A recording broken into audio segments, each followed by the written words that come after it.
Nightmare Night 4 Ghost Pony's Pirate Adventure. But I don't know. Chapter 1. Preparing for Nightmare Night.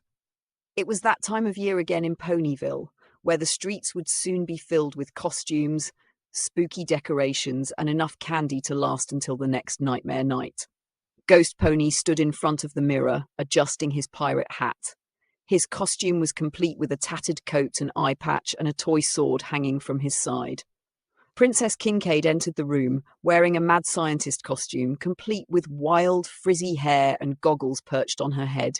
She grinned at Ghost Pony.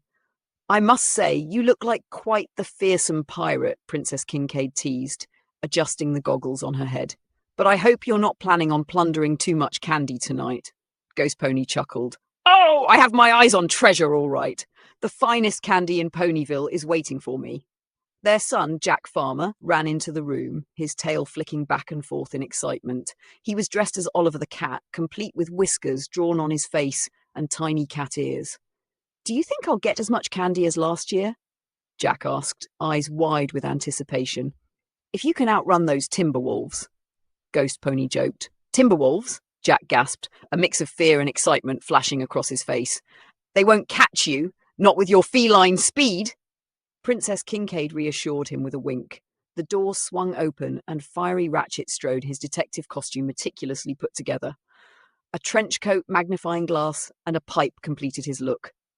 "Ready for a night of mystery?" Fiery Ratchet asked, twirling his magnifying glass. Lightning Bass, dressed as Jack Skellington, appeared behind him, spinning his bony cane dramatically. "The Pumpkin King is ready!" Ghost Pony grinned. "It's going to be quite the adventure tonight. Everyone's got their costumes ready. Now we just need to meet up with Mr. Black." Mr. Black, in his dazzling Broadway-style Willy Wonka outfit, arrived in a flourish.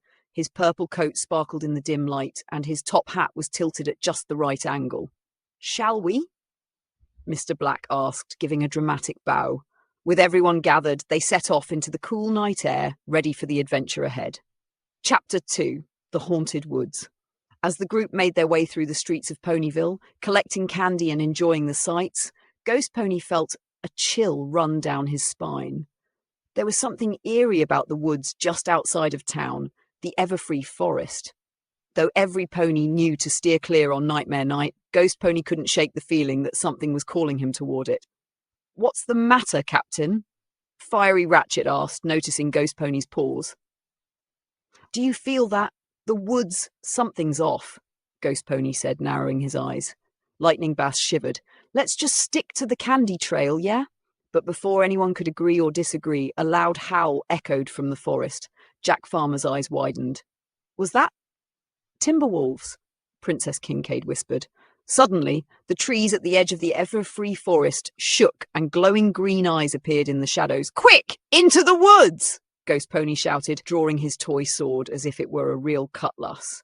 "We need to find out what they're after." The group ran into the forest, the sound of the Timberwolves' snarls growing louder behind them. Chapter 3. Trapped in the Timberwolf's Den. As they ventured deeper into the woods, the fog thickened and the glowing eyes of the Timberwolves seemed to surround them. Fiery Ratchet knelt down, examining the ground with his magnifying glass. "They're herding us somewhere." Mr. Black's Willy Wonka cape billowed dramatically as he looked around. "Maybe it's time for a little magic to help us out." "No tricks yet, Mr. Black," Ghost Pony said, keeping his sword at the ready. "We need to figure out what they want." Suddenly, the ground beneath them gave way and they all tumbled into a hidden pit. The Timberwolves howled triumphantly from above, their glowing eyes peering down at the trapped group. "Great!" Lightning Bass groaned, brushing dirt off his Jack Skellington costume. "Now we're in a hole. What's the plan, Captain?" Ghost Pony thought for a moment, looking around the pit. "There's got to be a way out. Kincaid, any ideas?" Princess Kincaid adjusted her mad scientist goggles. "If only I had some lab equipment, but I do have this." She pulled out a small device she'd created earlier, a portable potion maker. "What does it do?" Jack asked, his voice trembling slightly. "We're about to find out."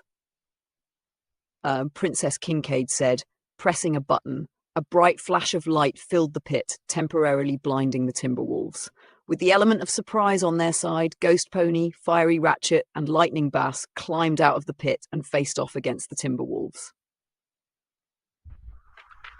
The pirate's treasure. Just when it seemed like the Timberwolves were closing in, Mr. Black stepped forward, his top hat shining. Gentlemen, you're forgetting the most important part of any story. The twist. With a dramatic flourish, Mr. Black produced a glittering piece of candy from his coat. Timberwolves love sugar, you see. Watch and learn.